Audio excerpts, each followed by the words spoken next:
think it's time for new leadership in the Senate, given the recent vote? I just think we have to do better.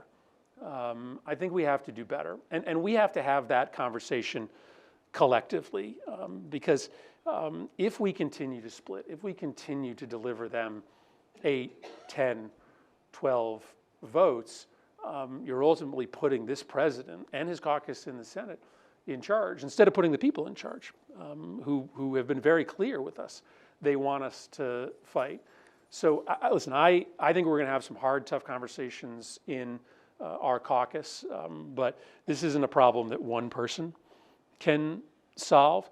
This is a problem that the 47 of us collectively have to solve. But no, of course, this is a question that involves all of us being better and more coordinated, but it's also a question that will require sharper, firmer leadership as well. We have another question with no name. What do you think is the winning issue for Democrats in 2026 and 2028?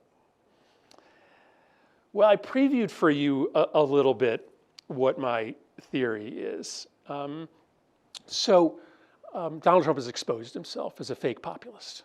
Right? He said he was going to break up concentrated power, that he was going to deliver salvation to poor people in this country, and he's done nothing. He's just made your life more miserable. He's increased your costs. He's only focused on helping himself and his billionaire Mar-a-Lago cronies. Okay, that's an opportunity, but only if we seize upon it.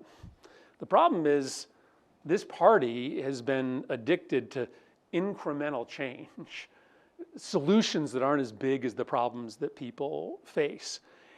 And it is part of what has made us illegitimate in major parts of this country. How can you say you're the party of poor people when poor people don't vote for you? I mean, like that's where we are today. And it's in part because the ideas we have just aren't big enough. Right? $2, $3 increase in the minimum wage, that doesn't help everybody. A living minimum wage in this country is $20 or more. Right? We talk about level playing field between the unions and management. No, we should tip the playing field towards unions. Everybody in this country should have the opportunity, an easy opportunity, to join a union, to find collective solidarity, to bargain for better wages, for better working conditions. What was our message on prescription drugs? You probably can't even remember it. It was that we're going to use the bulk purchasing power of Medicare to negotiate down the price of the 10 most expensive. You've lost, right? You've lost people. Cap the price of every single drug in this country. Limit the profits of the drug industry. Take these advertisements off the TV stations, right? There are some simple.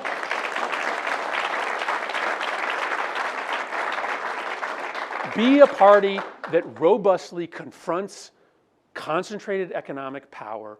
Recognize that there's a reason why Bernie Sanders is the only person that draws 70,000 people. And have ideas that are big enough to meet the moment. Now you hear me talking about costs, about economics, about the structure of our economy. That's the other thing we need to do, is just be laser-like focused. Whether you support Mamdani or not, he told you the path, which is to answer every question by talking about costs. And so if we're a party that is talking about breaking up concentrated economic power, unrigging the economy, and putting people back in charge of their democracy, unrigging our democracy, if we're talking about those two things, man, our coalition is big.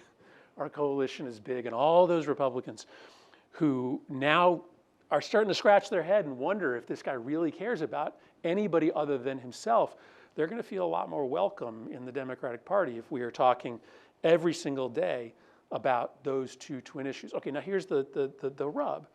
Yeah, it means we're going to be a little bit of a bigger tent party, right? It means that we might have to be more comfortable than we are right now, having people in the tent that might not agree with us on all the social and cultural issues, that might not agree with me on guns, but if they're signed up for those two projects, unrig the economy, deconstruct concentrated power, and de-rig the democracy, then I want you in. I want you voting for us.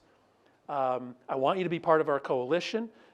Maybe I want to even nominate you to run for office. That's a hard conversation because this party has become kind of addicted to litmus tests, like lots of them. And that made us a pretty ideologically pure party, but it made us a losing party And so that's my prescription: is be laser-like focused on the economy and on democracy.